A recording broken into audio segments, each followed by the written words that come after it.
Hello दोस्तों, वंदे मातरम। स्वागत, वंदन, अभिनंदन आप सभी का एक बार फिर से आपके अपने इस यूट्यूब चैनल पर। आज अपना टॉपिक है कोशिका, जिसे अपन सेल कहते हैं। टॉप 100 क्वेश्चन को हल करेंगे, यह नाम है, लेकिन 140 क्वेश्चन अपन इसमें हल करने जा रहे हैं। कोशिका के सभी प्रश्न परीक्षाओं में पूछे गए हैं। यह कुछ के माध्यम से हल होंगे। अगर आपको वीडियो में कहीं पास स्लो लगे तो आप वीडियो को फास्ट कर लीजिए। वीडियो अगर फास्ट लगे तो आप इसे स्लो कर लीजिए। यह यूट्यूब के सेटिंग में उपलब्ध होता है। ठीक है, आज का पहला प्रश्न है, कोशिका के वैज्ञानिक अध्ययन को क्या कहा जाता है? फिजियोलॉजी, हिस्टोलॉजी, साइटोलॉजी या टैक्सोनॉमी? कोशिका के वैज्ञानिक अध्ययन को क्या कहा जाता है? इसका राइट आंसर हो जाएगा साइटोलॉजी। तो आपके पास प्रश्न होगा कि टैक्सोनॉमी किसे कहते हैं? कोशिका के जीवों का वर्गीकरण से संबंधित होता है। क्या टैक्सोनॉमी किससे होता है? जैविको जीवों के वर्गीकरण से संबंधित होता है। दूसरा, फिजियोलॉजी क्या होता है? यह जीवों के कार्यों या फिर उनके अंगों के कार्यों से संबंधित होता है। कौन? फिजियोलॉजी। और हिस्टोलॉजी किसे कहते हैं? हिस्टोलॉजी में क्या होता है? माइक्रोस्कोप के माध्यम से इसे देखा जाता है। उदाहरण जैसे ऊतकों का या कोशिकाओं का माइक्रोनोटॉमी का अध्ययन कहा जाता है, इसे हिस्टोलॉजी को। इसे आप अच्छे से पढ़ लीजिएगा। अगला प्रश्न आपके सामने है, मानव शरीर में कोशिकाओं की खोज किसने की थी? आपके पास ऑप्शन है, Herbert Spencer, Charles Darwin, Albert Einstein या फिर रॉबर्ट रूट। आपका प्रश्न है, मानव कोशिकाओं में कोशिका की खोज सबसे पहले 1665 में हुई थी। कब हुई थी? 1665 में। किसने की थी? रॉबर्ट हुक इसका राइट आंसर हो जाएगा। क्या? Robert Hooke. इसे आप अच्छे से पढ़ लीजिएगा, मैं भी पढ़ लेता हूं। प्रारंभ में 1665 ईस्वी में रॉबर्ट हुक द्वारा खोजी गई कोशिका का एक समृद्ध विकास दिलचस्प विकास रहा है, जिसने अंततः आज में कई वैज्ञानिक प्रगति को जन्म दिया है। कोशिका की सबसे छोटी इकाई का नाम क्या है? माइक्रोप्लाज्मा। अगला प्रश्न क्या होता है? ब्रिटिश वैज्ञानिक, वही प्रश्न है, ब्रिटिश वैज्ञानिक 1965 में कोशिका की खोज की थी, उनका नाम क्या था? Robert Hooke. अगला प्रश्न क्या है? रॉबर्ट हुक ने कोशिकाओं की खोज की थी, कब की थी? 1965 में, सॉरी 1665 में। किसे देखकर की थी? प्लाज्मा की झिल्ली, प्याज की झिल्ली, पतली कार के टुकड़े, तालाब के जल से? कोई विकल्प सही नहीं।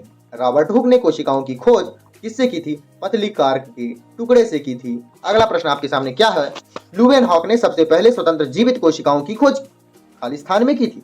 कहाँ की थी? तालाब के जल में, सागर के जल में, मानव शरीर में या फिर कहाँ?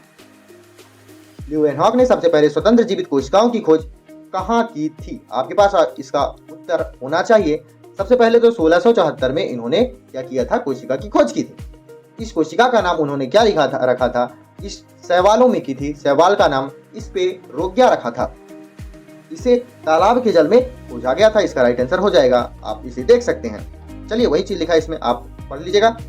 ठीक है, निम्नलिखित में से कौन सी सबसे बड़ी ज्ञात कोशिका है? आपके पास ऑप्शन है, यूकैरियोटिक, प्रोकैरियोटिक, माइक्रोप्लाज्मा, शुतुरमुर्ग का अंडा। अभी अपन स्पीड से चल रहे हैं क्योंकि ज्यादा क्वेश्चन है, इसलिए मैंने आपको पहले ही बताया था कि अगर वीडियो आपको स्लो लगे तो स्पीड कर लीजिएगा, स्पीड लगे तो स्लो कर लीजिएगा। निम्नलिखित में से कौन सी सबसे बड़ी ज्ञात कोशिका है? इसका राइट आंसर हो जाएगा शुतुरमुर्ग का अंडा। सबसे छोटी कोशिका का नाम क्या है? माइक्रोप्लाज्मा। मानव शरीर की सबसे छोटी कोशिका का नाम क्या होगा? शुक्राणु।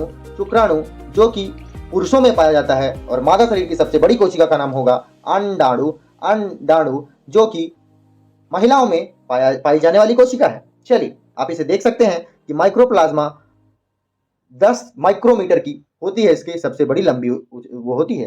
माइक्रोप्लाज्मा सबसे छोटी इकाई होती है। अगला प्रश्न है, सभी पौधे एवं जंतु कोशिका के बने होते हैं। सभी पौधे एवं जंतु कोशिकाओं के बने होते हैं तथा कोशिका जीवन की मूलभूत इकाई है। दिया गया कथन निम्नलिखित में से किसका सिद्धांत है?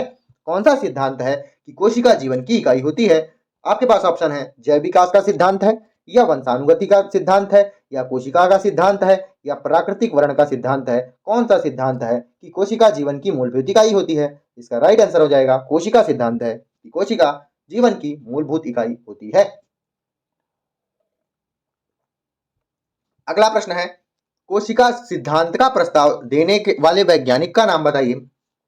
आपके पास ऑप्शन है, स्लीडन और थियोरोड, लेमार्क, ट्रेवायर रेनस या स्टेनले।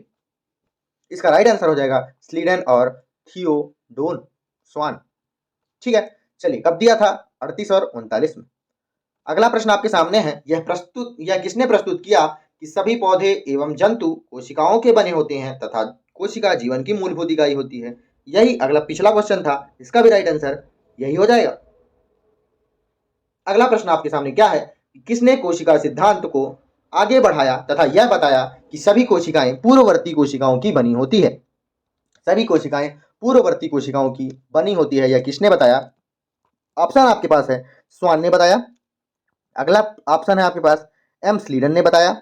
अगला प्रश्न क्वेश्चन है, ऑप्शन है पुरकिंजे ने बताया या बिरचो ने बताया। क्या बताया कि सभी कोशिकाएं पूर्ववर्ती कोशिकाओं से बनी होती है। इसका राइट आंसर आपके सामने क्या हो जाएगा? क्या रुडोल्फ बिरचो ने कहा कि सभी कोशिकाएं पूर्ववर्ती कोशिकाओं की बनी होती है। अगला प्रश्न आपके सामने क्या है, निम्नलिखित में से कौन सा जीव कोशिका सिद्धांत के अनुरूप नहीं है? बैक्टीरिया, वायरस, कवक और पौधे। इसका राइट आंसर क्या होगा? आपको बताना है कि कौन सी कोशिका सिद्धांत के अनुरूप नहीं है। इसका राइट आंसर होगा वायरस कोशिका सिद्धांत के अनुरूप नहीं है। और अगर आपसे पूछ दिया जाए कि क्यों, क्योंकि वायरस में प्रोटोप्लाज्म की अनुपस्थिति होती है। किसकी? प्रोटोप्लाज्म की अनुपस्थिति होती है। और कोशिका में प्रमुख इकाई कौन? यह एक प्रकार की कोशिका की आवश्यक भाग होता है प्रोटोप्लाज्म, जो कि वायरस में नहीं होती है या फिर विषाणु में नहीं होती है। चलिए इसको आप पढ़कर देख सकते हैं। अगला प्रश्न क्या है, प्रोकैरियोटिक कोशिका में निम्नलिखित में से कौन सा सही नहीं है? कौन सा नहीं होता है किसमें? प्रोकैरियोटिक कोशिकाओं में। आपके पास ऑप्शन है राइबोसोम्स, कोशिका झिल्ली, नाभिक, डीएनए। प्रोकैरियोटिक कोशिका में निम्नलिखित में से कौन नहीं होता है? आपके पास इसका उत्तर क्या होगा, बताइए। इसका उत्तर होगा नाभिक या फिर केंद्रक प्रोकैरियोटिक कोशिकाओं में नहीं पाया जाता है। अगला प्रश्न है, प्रोकैरियोटिक कोशिका निम्नलिखित में से किस प्राणी जगत में पाई जाती है? कौन से प्राणी जगत में पाई जाती है? आपको बताना है कि यह कौन सा जीवित समूह होता है, कौन सा जीव समूह होता है जिसमें प्रोकैरियोटिक कोशिका पाई जाती है। कवक का जीव समूह होता है, एनिमेलिया का जीव समूह होता है, प्रोटिस्टा जगत का होता है या मोनेरा जगत का होता है। इसका राइट आंसर होगा मोनेरा जगत का। इसे आप देख सकते हैं अच्छे से। अगला प्रश्न क्या है, ज्ञात सबसे छोटा प्रोकैरियोटिक जीव है कौन सा? मैंने आपको इसके पहले क्वेश्चन में बताया था कि इसका प्रोकैरियोटिक जीव सबसे ज्ञात जो है सबसे छोटा होता है, उसका नाम होता है माइक्रोप्लाज्मा। अगला प्रश्न है, यूकैरियोटिक कोशिकाओं में आरएनए का संश्लेषण होता है किसमें होता है? यूकैरियोटिक कोशिकाओं में। माइक्रोकॉन्ड्रिया, सेंट्रियोल्स, रिबोसोम्स या न्यूक्लियस, किसमें होता है? आपको बताना है इसका राइट आंसर क्या होगा। न्यूक्लियस में आरएनए का संश्लेषण होता है किसमें? यूकैरियोटिक कोशिकाओं में। ठीक है, और आराम से पढ़िएगा। यूकैरियोटिक सेल में प्लाज्मा झिल्ली किसकी बनी होती है? ए नंबर है फास्फोलिपिड की, लिपोप्रोटीन की, फास्फोलिपोप्रोटीन की, फास्फोप्रोटीन की। यूकैरियोटिक सेल में प्लाज्मा झिल्ली किसकी बनी होती है? इसका राइट आंसर हो जाएगा क्या? फास्फोलिपिड की होती है। ठीक है, इसमें लिपिड और प्रोटीन दोनों होता है, लिपिड स्प्रेड प्लस प्रोटीन। किसमें? यूकैरियोटिक प्लाज्मा झिल्ली में। वीडियो को आप तेज भी कर सकते हो, धीम भी कर सकते हो, यह मैं आपको बार बार बताते आ रहा हूं। चलिए अगला प्रश्न है, यूकैरियोटिक और प्रोकैरियोटिक में भिन्न है, क्या भिन्न है? अस्पष्ट झिल्ली की अनुपस्थिति, क्रोमोसोम्स या फिर फ्लैजेला जो 9+2 की संरचना में होता है, डीएनए प्रोटीन का जुड़ाव। इन सभी में से प्रोकैरियोटिक प्लस यूकैरियोटिक में भिन्न है। अस्पष्ट झिल्ली की अनुपस्थिति होती है, किसी में झिल्ली होती है, किसी में नहीं होती है। ठीक है, अगला प्रश्न आपके सामने क्या हो जाएगा? अगला प्रश्न है, निम्नलिखित में से कौन सा यूकैरियोटिक कोशिका की विशेषता नहीं है? विशेषता नहीं है। ए नंबर है ऑप्शन में आपके, न्यूक्लियस अच्छी तरह से व्यवस्थित होता है। किसमें? यूकैरियोटिक में। ये तो बिल्कुल नहीं होता भाई। माइटोकॉन्ड्रिया उपस्थित होते हैं, यूकैरियोटिक में माइटोकॉन्ड्रिया बिल्कुल नहीं होते हैं। परमाणु झिल्ली मौजूद होती है, नहीं होती है, इसमें भी यूकैरियोटिक कोशिकाओं में। पादप कोशिकाओं में क्लोरोप्लास्ट अनुपस्थित होता है, ये बिल्कुल सही होता है, ये बिल्कुल सही होता है। अगला प्रश्न आपके सामने क्या है, निम्नलिखित में से कौन पादप कोशिकाओं में कौन सा भाग चयनात्मक परागम्य होता है? पादप कोशिकाओं में कौन सा भाग ऐसा होता है जो चयन करके अपनी स्थिति को बताता है कि कौन सा पदार्थ अंदर जाएगा, कौन सा पदार्थ बाहर आएगा? आपके पास इसका आंसर क्या होगा आपको बताना पड़ेगा। चलिए, कोशिका भित्ति होगा इसके आंसर, कोशिका झिल्ली होगा, कोशिका द्रव होगा या फिर केंद्रक होगा? कौन सा जो चयनात्मक परागम्य होता है? आपके पास इसका उत्तर हो जाएगा क्या? कोशिका झिल्ली चयनात्मक परागम्य होती है। देखिए, कोशिका झिल्ली के बारे में कुछ पढ़ लीजिए। यह कोशिका का सबसे बाहरी आवरण होता है। इसके बाहर भी क्या पाया जाता है आपको बताना पड़ेगा। कोशिका झिल्ली का सबसे बाहरी आवरण होता है जो कोशिका के पदार्थ को बाहरी आवरण देता है, अलग करता है। कोशिका झिल्ली अंदर से बाहर कुछ पदार्थों को प्रवेश करती है और कुछ निष्कासित करती है। मतलब उसका जो मन पड़ता है उसे बाहर करती है, जो उसकी आवश्यकता नहीं होती उसे बाहर कर देती है, जिसकी आवश्यकता होती है उसे खींच लेती है। यह कुछ अन्य पदार्थों की आवाजाही को भी रोकती है, इसलिए कोशिका झिल्ली को चयनात्मक परागम्य झिल्ली कहा जाता है। कोशिका झिल्ली की प्रवृत्ति क्या होती है? एसएससी सीपीओ 2017 में पूछा गया प्रश्न है। सभी प्रश्न किसी न किसी परीक्षा में पूछे गए हैं, यह मैं आपको बार बार नहीं बता रहा हूँ। कोशिका झिल्ली की प्रवृत्ति होती है, तो अभी अभी मैंने आपको बताया कि कभी जाने देती है कभी नहीं जाने देती। इसका उत्तर क्या होगा? अर्धपारगम्य। अगला प्रश्न क्या हो जाएगा? प्लाज्मा झिल्ली या फिर कोशिका झिल्ली या फिर प्लाज्मा मेम्ब्रेन चयनात्मक परागम्य झिल्ली की बनी होती है किसकी? प्रोटीन से, लिपिड से, कार्बोहाइड्रेट से, ए तथा बी दोनों से। तो प्लाज्मा झिल्ली प्रोटीन और लिपिड दोनों से बनी होती है। इसका मतलब राइट आंसर क्या हो जाएगा? डी हो जाएगा। चलिए, अगला प्रश्न क्या है? लिपिड क्या है? यह एक प्रकार का मोनोसेकेराइड है। लिपिड कोशिकाओं को ऊर्जा प्रदान करता है। फल से लिपिड अच्छे प्राप्त होते हैं। कोलेस्ट्रॉल और ट्रांस फैटी एसिड लिपिड का प्रकार होता है। आपको इसका उत्तर देना है, क्या होगा इसका राइट आंसर? क्या होगा? कोलेस्ट्रॉल और ट्रांस फैटी एसिड लिपिड का एक प्रकार होता है। यह इसका राइट आंसर हो जाएगा। एसएससी सीपीओ 2016 में पूछा गया प्रश्न था। लिपिड, इसे आप समझ सकते हैं, लिपिड प्राकृतिक रूप से बने अणु और उसमें वसा, मोम, स्टेरॉल, वसा घुलनशील विटामिन इनका प्रमुख कार्य होता है। शरीर में ऊर्जा का संरक्षण करना इसका कार्य होता है और ऊतकों की कोशिका झिल्ली बनाना होता है। इसे आप अच्छे से भी पढ़ सकते हैं और इसे स्क्रीनशॉट लेकर आप रख सकते हैं कि लिपिड के क्या कार्य होते हैं। कोशिका का कौन सा गुण कुछ पदार्थ को कोशिका के भीतर तथा बाहर जाने की अनुमति देता है? उस गुण का नाम क्या होता है? कोशिका द्रव, कोशिका भित्ति, कोशिका द्रव, जीव द्रव्य, कोशिका जव, कोशिका भित्ति, प्लाज्मा झिल्ली। कौन सा गुण होता है जो कि कुछ पदार्थों को भीतर और बाहर जाने की अनुमति देता है? इसका राइट आंसर क्या होगा? मैंने अभी अभी आपको बताया। आप हो सके तो कमेंट बॉक्स में इसका उत्तर दीजिए, मैं अभी बता देता हूं। इसका राइट आंसर डी होगा। किस प्रक्रम द्वारा कुछ पदार्थ जैसे कार्बन डाइऑक्साइड तथा अथवा ऑक्सीजन कोशिका झिल्ली के आर पार आ जा सकते हैं? उस कार्य को क्या कहा जाता है? उस प्रक्रिया को क्या कहा जाता है? जीव द्रव्य संकुचन कहा जाता है, अवसादन कहा जाता है, विसरण कहा जाता है या स्वेदन कहा जाता है?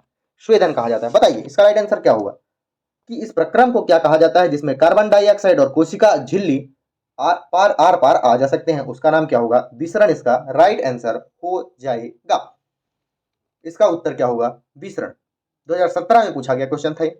चलिए, अगला प्रश्न क्या है? उच्च सांद्रता के हाई वाले सांद्रता से कम सांद्रता की ओर जाने वाली लो की तरफ कोशिका झिल्ली के माध्यम से होने वाले अणुओं के संचलन को क्या कहा जाता है? विसरण कहा जाता है, ऑस्मोसिस कहा जाता है, सक्रिय आवागमन कहा जाता है या निष्क्रिय आवागमन कहा जाता है? हाई सांद्रता से लो सांद्रता की ओर जाने वाले माध्यम अणुओं के संचलन को अपन सक्रिय आवागमन कहा जाता है, कहते हैं। अगला प्रश्न है, निम्नलिखित में से कौन सा अलग प्रत्येक कोशिका में पाया जाता है? कौन सा लगभग प्रत्येक कोशिका में पाया जाता है? सॉरी, कोशिका भित्ति, प्लाज्मा झिल्ली, केंद्रक, कोशिका द्रव। लगभग प्रत्येक कोशिकाओं में पाया जाने वाला कौन सा पदार्थ होता है?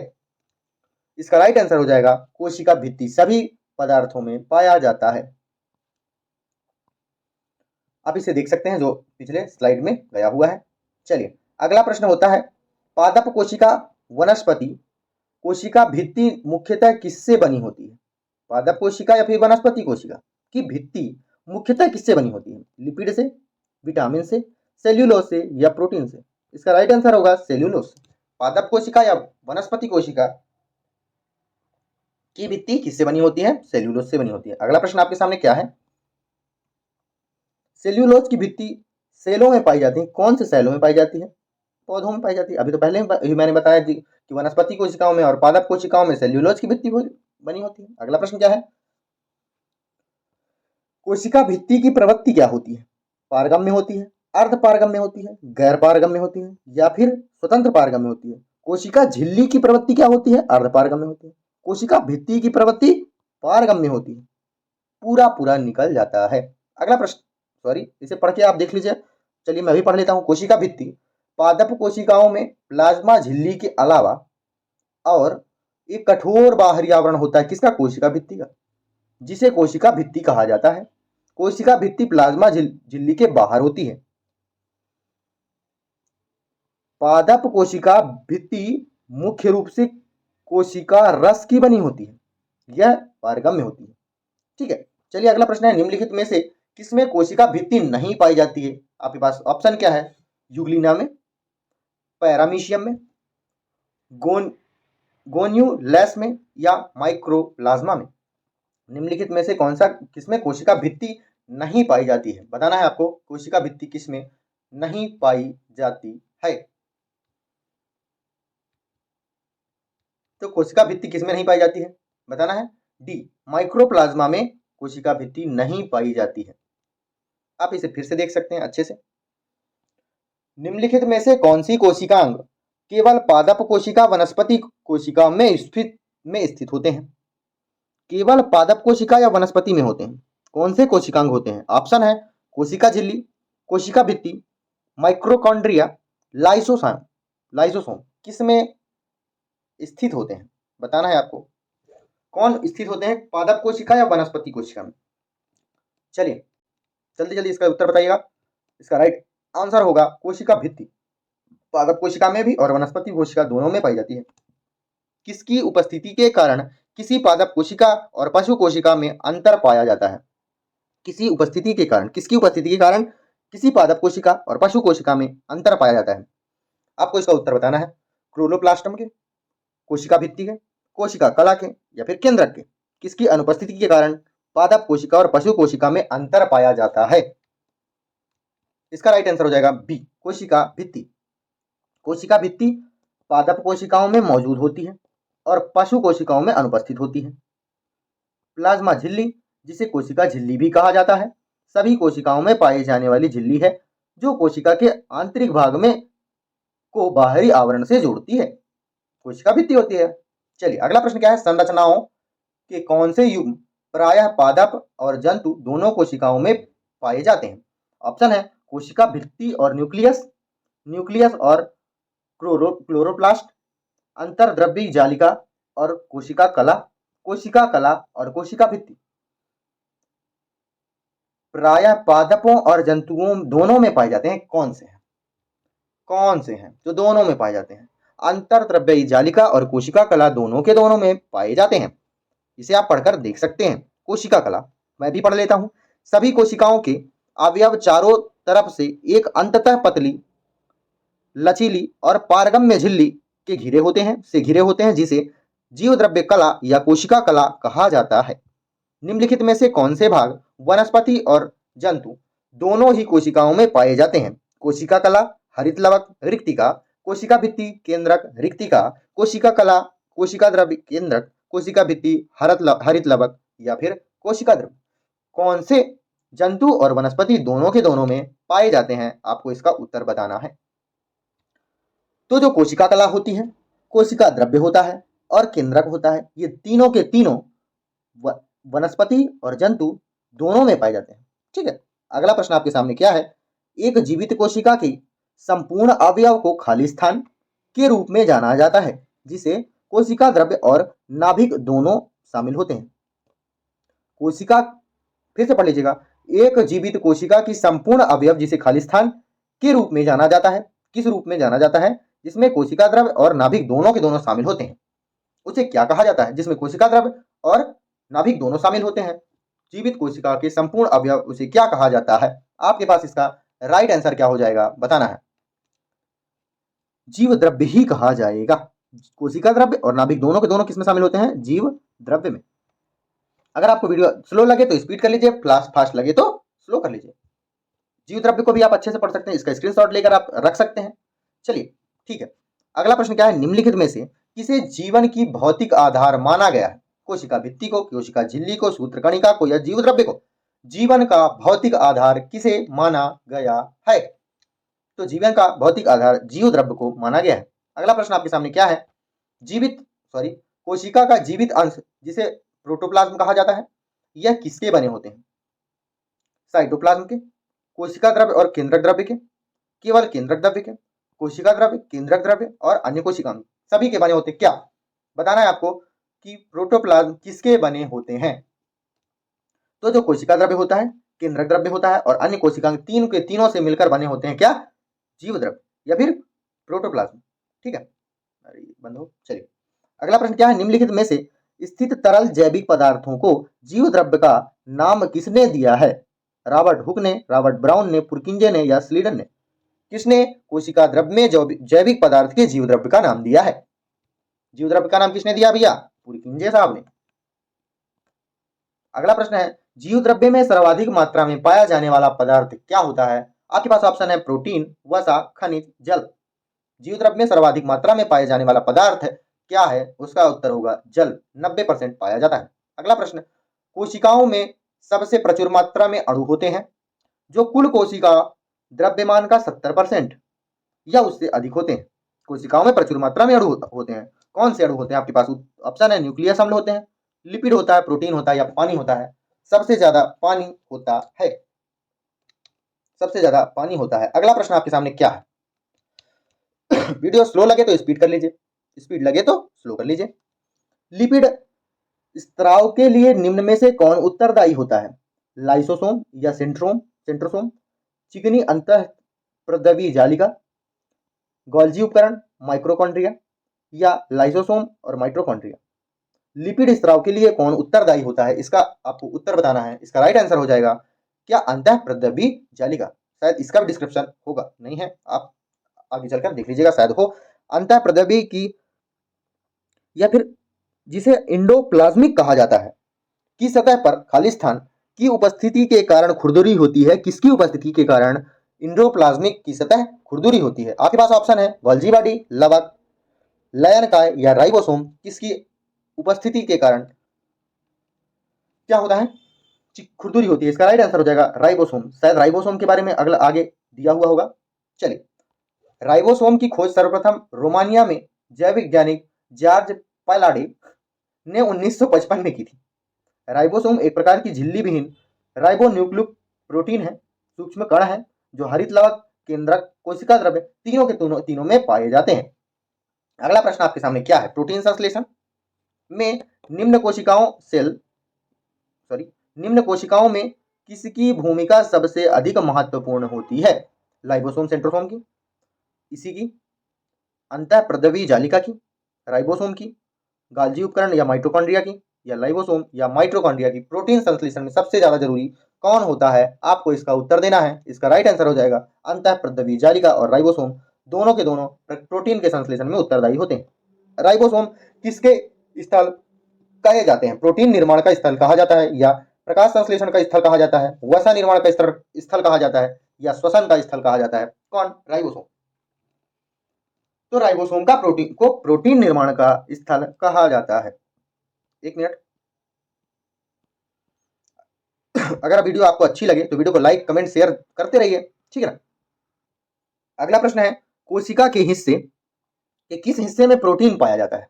रेटिकुलम में, गोल्जी एपेरेट्स में, राइबोसोम में या लाइसोसोम में? कहाँ प्रोटीन पाया जाता है? राइबोसोम में। अभी मैंने आपको बताया ना कि राइबोसोम में ही तो क्या होता है कि इसका निर्माण होता है, ठीक है। अभी हम पढ़ के आए हैं। चलिए, निम्नलिखित में से किस कोशिकांग में झिल्ली नहीं होती है? राइबोसोम में नहीं होती है या लाइसोसोम में नहीं होती है, गोल्जी काय में नहीं होती है या सूत्रकणिका में नहीं होती है? किसमें झिल्ली नहीं होती है? तो आपको बताना है कि कौन से कोशिकांग में झिल्ली नहीं होती है। तो इसका राइट आंसर हो जाएगा क्या? कि राइबोसोम में झिल्ली नहीं होती है, या प्रोटीन का निर्माण होता है। क्या? किसका?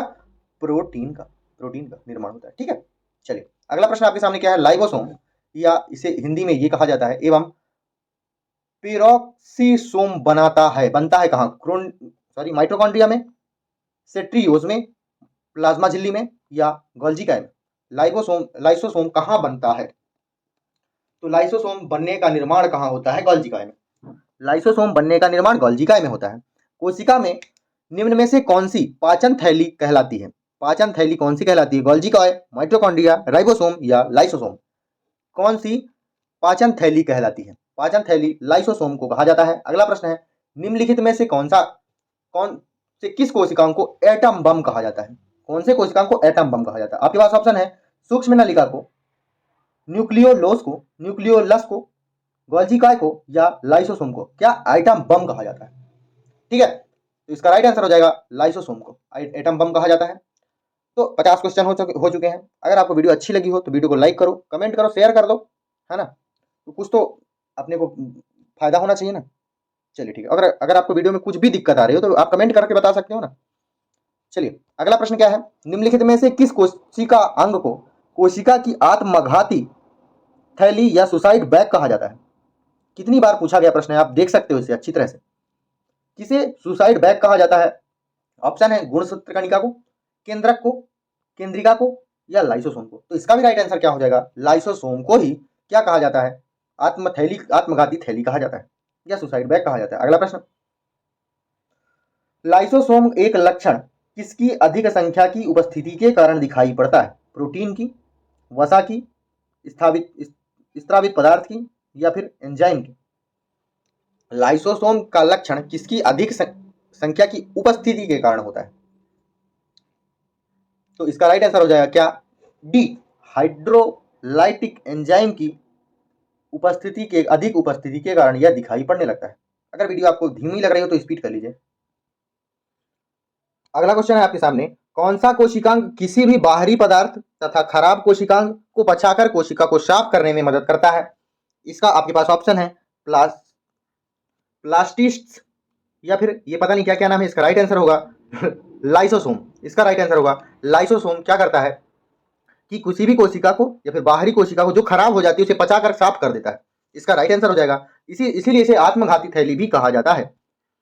ठीक है, माइटोकॉन्ड्रिया में पाया जाता है, क्या पाया जाता है, ये सभी प्रकार की प्रोकैरियोटिक कोशिकाओं में पाया जाता है माइटोकॉन्ड्रिया, या फिर सभी यूकैरियोटिक कोशिकाओं में पाया जाता है, सभी बैक्टीरिया में पाया जाता है या फिर प्रोकैरियोटिक कोशिकाओं के नाभिक में पाया जाता है, माइटोकॉन्ड्रिया पाया जाता है। इसका राइट आंसर क्या हो जाएगा, कहां पाया जाता है, ये सभी यूकैरियोटिक कोशिकाओं में पाया जाता है, ये इसका सही आंसर हो जाएगा। अगला प्रश्न है, माइटोकॉन्ड्रिया शब्द किसने बनाया था। ऑप्शन है आपके पास, एंटिनो बैग ल्यूवेनहॉक ने, कार्ल बेंडा ने, चार्ल्स लेवेरॉन ने, जेई सॉल्क ने। किसने बनाया था मिटोकॉन्ड्रिया नाम, इसे भी माइटोकॉन्ड्रिया ही कहते हैं। इसका राइट आंसर हो जाएगा, कार्ल बेंडा ने बनाया था, इसका नाम दिया था। अगला प्रश्न क्या है, किस कोशिकांग ने स्वयं के डीएनए व राइबोसोम होते हैं, स्वयं के, किस कोशिका में स्वयं के डीएनए और राइबोसोम होते हैं। यह बहुत अच्छा प्रश्न है। वर्ण लवक है या कोशिका धानी है, अवर्णी लवक है या फिर सूत्रकणिका है, माइटोकॉन्ड्रिया है। इसका राइट आंसर क्या होगा, ये बहुत ही चैलेंजिंग क्वेश्चन है। अगर आपको पता हो तो डीएनए और राइबोसोम स्वयं का निर्माण करते हैं माइटोकॉन्ड्रिया में डीएनए और राइबोसोम स्वयं निर्माण करता है। जीवाण्विक कोशिकाओं में नहीं होता है, क्या नहीं होता है, कोशिका भित्ति नहीं होता है, कोशिका कला नहीं होती है, राइबोसोम नहीं होता या सूत्रकणिका नहीं होती। जीवाण्विक कोशिकाओं में नहीं होता है, क्या नहीं होता, सूत्रकणिका नहीं होती। अगर वीडियो आपको स्लो लगे तो स्पीड कर लीजिए, स्पीड लगे तो स्लो कर लीजिए, कई बार बताते आया हूं। अगला प्रश्न है, कोशिकाओं में उपापचय की क्रिया कहाँ होती है, रिक्तिकाएं में, माइटोकॉन्ड्रिया में, न्यूक्लियस में या सेंट्रिओलस में। तो आपसे पूछा है कि उपापचय की क्रिया कहाँ होती है, माइटोकॉन्ड्रिया में होती है, समझ रहे हैं ना। चलिए अगला प्रश्न क्या है, खाली स्थान वह कोशिका का अंग है जिसमें श्वसन और ऊर्जा उत्पादन के जैसे जैविक रासायनिक प्रक्रिया होती हैं। श्वसन और ऊर्जा उत्पादन के जैसे जैव रासायनिक प्रक्रिया होती कहाँ, माइटोकॉन्ड्रिया में, क्लोरोप्लास्ट में, राइबोसोम्स में या न्यूक्लियस एसिड। कहाँ होती हैं, क्या जैव रासायनिक प्रक्रियाएं कहाँ होती हैं। इसका राइट आंसर हो जाएगा, माइटोकॉन्ड्रिया में होती हैं जैव रासायनिक प्रक्रियाएं। अगला प्रश्न क्या है, कई बार प्रश्न पूछा गया भैया, प्रश्न, निम्नलिखित में से किसको कोशिका का शक्तिगृह कहा गया है? Power house, power house, power plant किसे कहा गया है? किसका? कोशिका का। लवक को, या फिर सूत्रकणिका को, गोल्जी काय को, या फिर कोशिका भित्ति को? कोशिका का पावर प्लांट किसे कहा गया है? कोशिका का पावर प्लांट सूत्रकणिका को कहा गया है। अगला प्रश्न क्या है, देख लीजिए। कोशिका की दर्जा के रूप में किसे माना जाता है? सॉरी, दर्जा नहीं, ऊर्जा। कोशिका की ऊर्जा के रूप में किसे माना जाता है? आपके पास ऑप्शन है ग्लाइसिन को, एडिनोसिन को, एडिनोसिन को, सॉरी एडिनोसिन को, ट्राइफॉस्फेट को, या फिर ड्राइफॉस्फेट को, या फिर एडिनोसिन के फॉस्फेट को। किसे कहा गया है? कोशिका का ऊर्जा कौन देता है, किसके रूप से जाना जाता है, आपको बताना है। एक बार और अच्छे से पढ़ ले। इसका उत्तर होगा एडिनोसिन ट्राइफॉस्फेट के रूप में कोशिका का ऊर्जा जाना जाता है। निम्नलिखित में से किस कोशिका अंग में पायरोबिक अम्ल टूटकर कार्बन डाइऑक्साइड जल तथा ऊर्जा के परिवर्तित हो जाता है? फिर से प्रश्न, मेरे खुद नहीं समझ में आया क्या।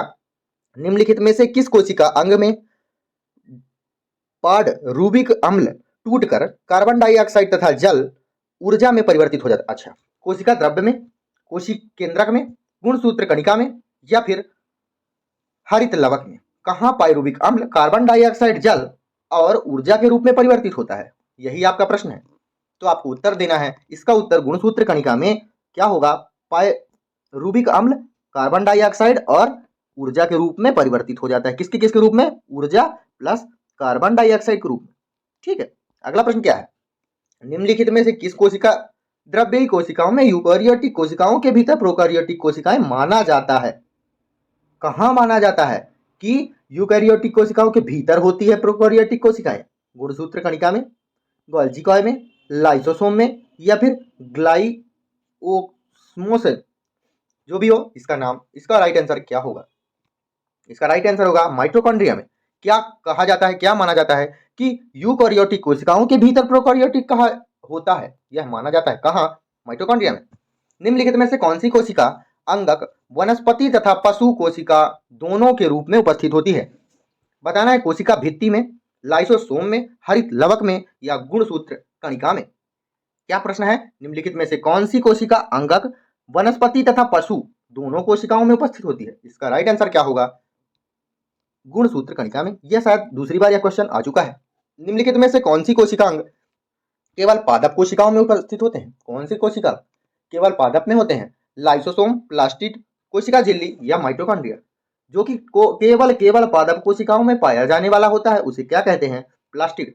लाइसोसोम पादप में भी पाया जाता है और जी उसमें भी पाया जाता है। क्या? किसमें? पुष्पों में। अगला प्रश्न क्या है, देखिए। प्रकाश संश्लेषण वनस्पति कोशिकाओं में स्थित होता है। कहां होता है प्रकाश संश्लेषण? राइबोसोम में, क्लोरोप्लास्ट में, न्यूक्लियस में, या माइटोकॉन्ड्रिया में? प्रकाश संश्लेषण वनस्पति कोशिकाओं में स्थित होता है। कहां होता है भैया? प्रकाश संश्लेषण कहां होता है? इसका राइट आंसर होगा क्लोरोप्लास्ट में कोशिकाओं का प्रकाश संश्लेषण होता है। अगला प्रश्न, कौन सी कोशिकाएं पौधे एवं विभिन्न अंगों को जन्म देती है और पौधे के बढ़ने में मदद करती है? उसका नाम क्या है? स्थायी, त्वचीय, मेरिस्टेमेटिक, प्रौढ़? कौन सी कोशिकाएं पौधे के विभिन्न अंगों को जन्म देती है और पौधों को बढ़ने में मदद करती है? इसका राइट आंसर होगा मेरिस्टेमेटिक। अगला प्रश्न क्या है, निम्नलिखित में से कोशिका का नियंत्रक केंद्रक कौन है? केंद्रक, प्लाज्मा, लाइसोसोम, या फिर क्रोमोसोम? कोशिका का नियंत्रक किसे माना जाता है? इसे क्या कहते हैं? केंद्रक कहा जाता है। एक कोशिका का केंद्रक में कौन सा द्रव्य होता है? कोशिका द्रव्य, जीव द्रव्य, केंद्रक द्रव्य, या फिर न्यूक्लियोसोम? क्या होता है? तो भैया इसका उत्तर तो बिल्कुल क्वेश्चन में ही दिया हुआ है। केंद्रक में कौन सा द्रव्य होता है? तो केंद्रक में केंद्रक द्रव्य ही होगा। इसका राइट आंसर भी होगा। एसएससी सीपीओ 2017 में पता नहीं ये क्या क्वेश्चन पूछा था, इसका आंसर तो सब लोग बता के आए होंगे। ठीक है, अगला प्रश्न क्या है, निम्नलिखित में से किसको किसी कोशिका में अचल संपत्ति माना जाता है? अचल संपत्ति, कार्बोहाइड्रेट को, वसा को, प्रोटीन को, या न्यूक्लिक अम्ल को? किसे अचल संपत्ति कहा जाता है? अचल संपत्ति माना जाता है किसे? इसका राइट आंसर क्या हो जाएगा? अचल संपत्ति न्यूक्लिक अम्ल को माना जाता है। डीएनए का पूर्ण रूप होता है, कौन होता है? इसका ये प्रश्न कई बार पूछा गया, मतलब अच्छा क्वेश्चन होगा। डाई न्यूक्लिक एसिड को, डी ऑक्सी न्यूक्लिक एसिड को, डाई राइबोन्यूक्लिक एसिड को, डी ऑक्सी राइबोन्यूक्लिक एसिड को डीएनए का पूर्ण रूप किसे माना जाता है? तो डीएनए का पूर्ण रूप डी ऑक्सी राइबोन्यूक्लिक एसिड को माना जाता है। अगला प्रश्न, डीएनए की द्विसूत्री द्विकेंडलीन संरचना का पता लगाया जाता है किससे? किसने लगाया था? मॉर्गन ने, ब्रीज ने, खुराना ने या वाटसन और क्रिक ने? तो इसका राइट आंसर क्या हो जाएगा? वाटसन और क्रिक ने डीएनए की द्विसूत्री विभाजन का पता लगाया था। क्या द्विसूत्री विभाजन? जब मैं द्विसूत्री विभाजन पढ़ाऊंगा तो बहुत अच्छे से समझाया जाएगा। अगला प्रश्न क्या है? डीएनए कोशिका के खाली स्थान में प्रमुख रूप से संग्रहित होता है। क्या? किसमें संग्रहित होता है? डीएनए कोशिका खाली स्थान में मुख्य रूप से संग्रहित होता है। क्या? गोल्जी संरचना, कोशिका द्रव्य संरचना, क्या संग्रहित होता है डीएनए कोशिका में? प्लाज्मा झिल्ली या नाभिक? किसमें संरक्षित होता है? नाभिक में डीएनए क्या होता है? संरक्षित होता है। अगला प्रश्न, निम्नलिखित में से नाभिक के अलावा किस कोशिका अंगक में डीएनए होता है? ऑप्शन आपके सामने है, साइटोप्लाज्म, राइबोसोम, गोल्जी उपकरण, माइटोकॉन्ड्रिया। इसका राइट आंसर हो जाएगा माइटोकॉन्ड्रिया। माइटोकॉन्ड्रिया किस कोशिका के अंगक में डीएनए उपस्थित होता है? माइटोकॉन्ड्रिया के अंगक। ठीक है। अगला प्रश्न, न्यूक्लियस के बाहर डीएनए कहाँ पाया जाता है?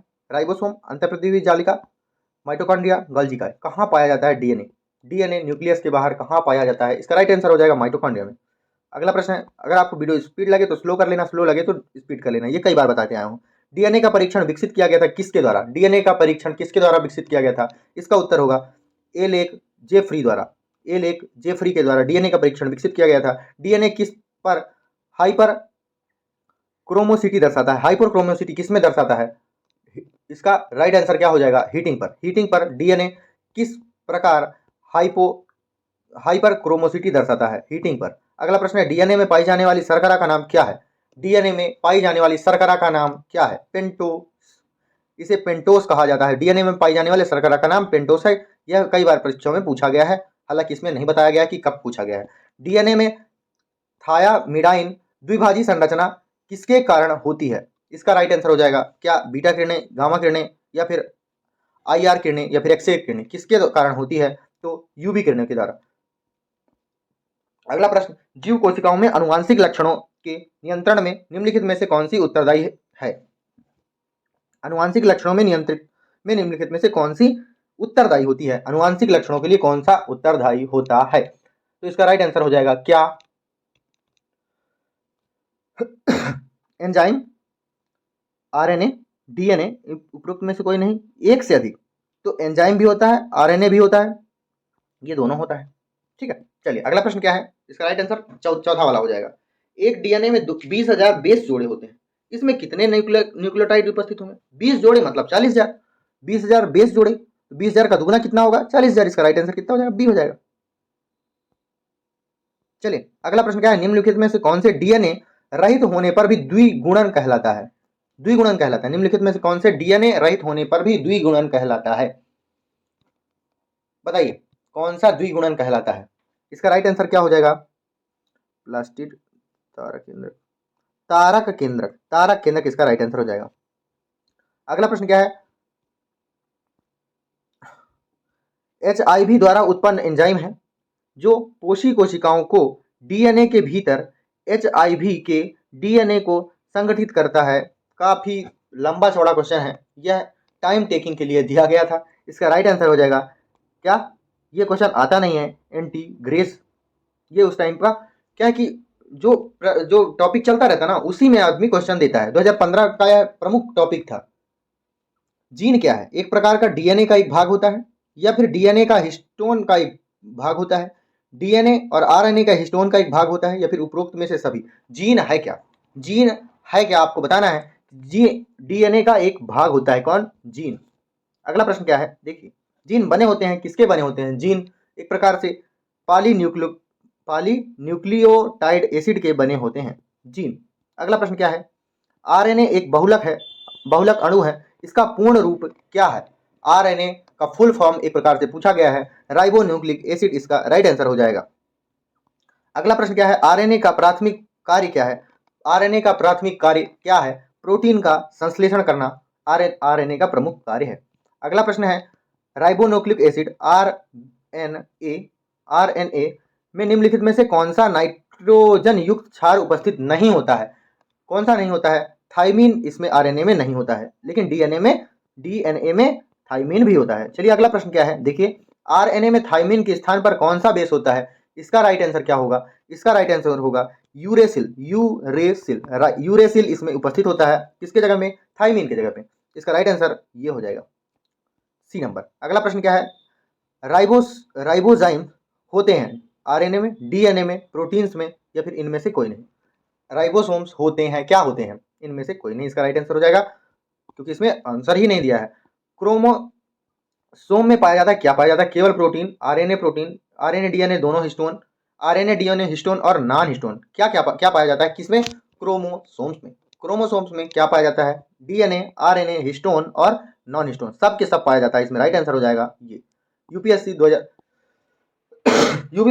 1994 का प्रश्न है, 2019 का प्रश्न है, सामान्यतः कोशिकाओं जिसमें डीएनए से आरएनए तक वंशानुगत जानकारी के प्रवाह की प्रक्रिया को क्या कहा जाता है? वंशानुगत जानकारी के प्रक्रिया के प्रवाह को अपन क्या कहते हैं? प्रतिलेखन कहा जाता है। अगला प्रश्न है, एक सामान्य मानव शरीर कोशिकाओं में गुणसूत्रों की संख्या कितनी होती है? इसका राइट आंसर हो जाएगा, मानव शरीर में गुणसूत्रों की संख्या 46 होती है। अगला प्रश्न क्या है, मानव शरीर में कोशिकाओं में पाया जाने वाला गुणसूत्र जोड़ों की संख्या कितनी होती है? जोड़ों 23 होगी। जब 23 होगी तो एक जोड़ा 23 का होगा, 23 का गुणा 2 में कर देंगे तो टोटल 46 हो जाएगा। इसका पिछला क्वेश्चन यही था, जिसका राइट आंसर 46 था। चिंपैंजी और कोशिकाओं में पाए जाने वाले गुणसूत्र जोड़ों की संख्या कितनी होती है? चिंपैंजी में कितने गुणसूत्र पाए जाते हैं? इसका उत्तर भी क्या होगा बताना है आपको, 21, 22, 24 या 25? बताइए कितना इसका राइट आंसर हो जाएगा? इसका उत्तर हो जाएगा 24। अगला प्रश्न है, बंदर की कोशिकाओं में पाए जाने वाले जोड़ों की संख्या कितनी होती है? इसका भी राइट आंसर क्या होगा बताना है आपको एक बार और। क्या होगा? 21 होगा। बंदर की 21, चिंपैंजी की 24, मनुष्य की 23। ठीक है, इसीलिए पूछा गया है ना ये प्रश्न। रसायनों का एक समूह है जो कोशिका विभाजन और पौधे के गठन से प्रभावित है। कौन सा समूह है जो कोशिका के विभाजन और पौधे के गठन से प्रभावित है? बताना है। आपका राइट आंसर क्या हो जाएगा? साइटोकाइनेसिस या फिर गिबरेलिस? इसका आंसर मुझे भी नहीं पता, आप इसका आंसर बताएंगे? हमको नहीं पता इसका आंसर क्या होगा। अगला प्रश्न क्या है, क्योंकि ये समझ में नहीं आ रहा क्या लिखा हुआ है इसमें। ठीक है, अगला प्रश्न क्या है, एक कोशिकीय जीव कैसे प्रजनन करता है? कैसे प्रजनन करता है? कोशिका के विभाजन के द्वारा, कोशिका प्रजनन के द्वारा, कोशिका संश्लेषण के द्वारा, या फिर कोशिका के विखंडन के द्वारा? इसका राइट आंसर हो जाएगा कोशिका विभाजन के द्वारा एक कोशिकीय जीव का प्रजनन होता है। सबसे बड़ा एक कोशिकीय जीव कौन सा है? इसका राइट आंसर क्या होगा? सबसे बड़ा एक कोशिकीय जीव का नाम है एसिटेबुलेरिया, इसका राइट आंसर है। अगला प्रश्न क्या है, एकल कोशिकीय प्राणी जो एक कोशिकीय जीव होते हैं जीवन के समस्त जैविक क्रियाएं जैसे पाचन, श्वसन, जनन कितनी कोशिकाओं के द्वारा होता है? एक कोशिकीय जीव है तो एक कोशिका के द्वारा ही होगा। इसका राइट आंसर 1 हो जाएगा। बहुकोशिकीय जीव खाली स्थान द्वारा वृद्धि करते हैं कोशिका अधिकता के द्वारा, कोशिका विस्फोट के द्वारा, कोशिका अंतःस्फोट के द्वारा, कोशिका विभाजन के द्वारा। बहुकोशिकीय जीवों की बात हो रही है, इसका राइट आंसर हो जाएगा कोशिका के विभाजन के द्वारा यह वृद्धि करते हैं। अगला प्रश्न क्या है, एक पेड़ की छाल के अंदर जीवित कोशिकाओं की पतली परत को क्या कहा जाता है? एक पेड़ की छाल के अंदर जीवित कोशिकाओं को क्या कहा जाता है? उसका राइट आंसर हो जाएगा कैम्बियम कहा जाता है। वृक्ष की छालों की कोशिकाओं में कौन सा रासायनिक उपस्थित होता है जो उन्हें गैस तथा जल के लिए अभेद्य बनाता है? गैस तथा जल के लिए अभेद्य बनाता है, बताइए वृक्षों की छाल में। सुबेरिन, इसका राइट आंसर हो जाएगा सुबेरिन। ये रसायन है भी, ये प्रश्न आया हुआ है, इसको थोड़ा ध्यान से पढ़ लीजिएगा। एसएससी CHSL 2019 में पूछा गया है, किसी पौधों के किस भाग में मेसोफाइल कोशिकाएं पाई जाती हैं? किसी पौधों के किस भाग पर मेसोफिल की कोशिकाएं पाई जाती हैं? इसका राइट आंसर हो जाएगा पत्ती। पत्ती इसका सही उत्तर हो जाएगा। अगला प्रश्न क्या है, देखिए, पौधे के कौन से भाग में की स्पीडर्मल कोशिकाएं प्रायः एक मोम जैसी जल प्रतिरोधी परत छोड़ते हैं? केवल बाह्य सतह, केवल जड़ें, बाह्य भाग तथा दोनों जड़ें दोनों, ना बाह्य भाग और ना ही जड़ें। पौधों की कौन से भाग एपिडर्मल कोशिकाएं जैसी परत छोड़ते हैं? बताइए इसका राइट आंसर क्या हो जाएगा आपके नजरिए से? इसका राइट आंसर हो जाएगा क्या, बाह्य कोशिकाएं, बाह्य परत। जैसे आपने देखा होगा कि कोई पेड़ है, वृक्ष लगा हुआ है, ठीक है, वृक्ष में आप देखेंगे कि बाह्य, जैसे आम का वृक्ष है, तो अगर आपने अच्छे से देखा होगा तो जब वह बहुत बड़ा हो जाता है वृक्ष, तो किनारे से उसकी छाल छूटती है, उसी को कहते हैं एपिडर्मल कोशिकाएं। ठीक है, मोम जैसी परत प्रतिरोधी परत छोड़ते हैं, वही तो बोल रहा है, छाल छोड़ते हैं, ठीक ना। निम्नलिखित में से कौन कशेरुकी प्राणी नहीं है? कशेरुकी प्राणी नहीं है कौन सा? स्तनधारी, मछली, घेंघा या पक्षी? तो जो पक्षी है वह कशेरुकी प्राणी नहीं होता है। अगला प्रश्न क्या है, कौन सा प्रोटीन उपकला कोशिकाओं को क्षतिग्रस्त होने से बचाता है? एक्टिन, केराटिन, कोलेजन, स्टालिन, कौन सी प्रोटीन उपकला होती है? बताइए इसका राइट आंसर क्या होगा, केराटिन। अगला प्रश्न क्या है, रक्त में कुछ निश्चित कोशिकाओं की उपस्थिति के कारण रक्त का थक्का बनता है, जो खाली स्थान कहलाता है। बताइए कि रक्त में कुछ निश्चित कोशिकाओं की उपस्थिति के कारण रक्त में थक्का बन जाता है, कौन सी कोशिका होती है? उसका आपको उत्तर देना है। उपास, इसे कॉन्ड्रोसाइट्स कहा जाता है, लिम्फोसाइट्स कहा जाता है, एरिथ्रोसाइट कहा जाता है या प्लेटलेट्स कहा जाता है? बताइए कि रक्त का थक्का कौन सी कोशिकाओं के द्वारा बनाया जाता है? इसका राइट आंसर हो जाएगा प्लेटलेट्स या बिंबाणु के द्वारा। ठीक है, चलिए अगला प्रश्न क्या है, जीवित प्राणियों में निषेचन के दौरान कौन से एक कोशिका के निर्माण के लिए नर और मादा युग्मकों का संचलन होता है, संलयन होता है, जिसे खालिस्तान कहा जाता है? फिर से, जीवित प्राणियों में निषेचन के दौरान एक कोशिका का निर्माण के लिए नर और मादा दोनों के युग्मकों का संचयन होता है, संलयन होता है, मतलब मिलना होता है, नर और मादा का मिलयन होता है, तो नई कोशिका बनती है, उसे क्या कहा जाता है? शुक्राणु, भ्रूण, डिंब या युग्मनज? इसका राइट आंसर क्या हो जाएगा, युग्मनज। जाइगोट बनता है तो फिर जीवित कोशिका का निर्माण होता है। अगला प्रश्न है, जिन प्राणियों में कोशिकाएं दो भ्रूणीय स्तरों में व्यवस्थित होती है उन्हें क्या कहते हैं? दो भ्रूणीय स्तरों में व्यवस्थित होती है उसे क्या कहते हैं? बाह्य त्वचा, शायद इसका भी मुझे आंसर नहीं पता है। ठीक है, अगर आपको पता हो इसका आंसर तो आप वीडियो के कमेंट बॉक्स में दे दीजिएगा, ठीक है, क्योंकि मेरे को पता नहीं है भैया, इसका मैं गलत आंसर तो नहीं बता सकता। ठीक है, चलिए अगला प्रश्न क्या है, जिन प्राणियों में कोशिकाएं तीन भ्रूणीय स्तरों में व्यवस्थित होती है उसे क्या कहते हैं? जिन प्राणियों में कोशिकाएं तीन भ्रूणीय स्तरों पर व्यवस्थित होती है उसे क्या कहते हैं? बताइए क्या कहते हैं? तीन भ्रूणीय कोशिकाओं को क्या कहते हैं? त्रिकोरिकी कहा जाता है, त्रिकोरिकी कहा जाता है। ठीक है, अगला, निम्नलिखित में से कौन सी मानव शरीर की सबसे बड़ी कोशिका है? इसे क्या कहा जाता है? मानव शरीर की सबसे बड़ी कोशिका को क्या कहा जाता है? तंत्रिका कोशिकाएं कहा जाता है मानव शरीर की सबसे बड़ी कोशिका। ठीक है, अगला प्रश्न क्या है, देखिए, कोशिका तंत्र या फिर तंत्रिका कोशिका मानव शरीर की किस तंत्र का हिस्सा है? परिसंचरण तंत्र, उत्सर्जन तंत्र, जनन तंत्र या तंत्रिका तंत्र? तंत्रिका तंत्र कोशिका मानव शरीर की कौन सी तंत्र का हिस्सा है? इसका राइट आंसर क्या होगा आपको बताना है, तंत्रिका कोशिका, जनन तंत्र का। ठीक है, अगला प्रश्न क्या है, निम्न में से जन्म के बाद मानव के किस ऊतक में कोई कोशिका विभाजन नहीं होता है? जन्म के बाद मानव के किस ऊतक में कोई कोशिका विभाजन नहीं होता है? कंकाल तंत्र में, तंत्रिका तंत्र में, संयोजन में या फिर जनन में? इसका राइट आंसर क्या होगा? इसका राइट आंसर हो जाएगा, जन्म के बाद मानव के किस ऊतक में कोई कोशिका का विभाजन नहीं होता, तंत्रिका तंत्र में कोई कोशिका का विभाजन नहीं होता। इसका राइट आंसर हो जाएगा, बिल्कुल नो डाउट, तंत्रिका तंत्र में कोई कोशिका विभाजन नहीं होता। ठीक है, जन्म के बाद। अगला प्रश्न, अंतिम क्वेश्चन है, क्या डेंड्राइट एवं एक्सॉन किस कोशिका के भाग हैं?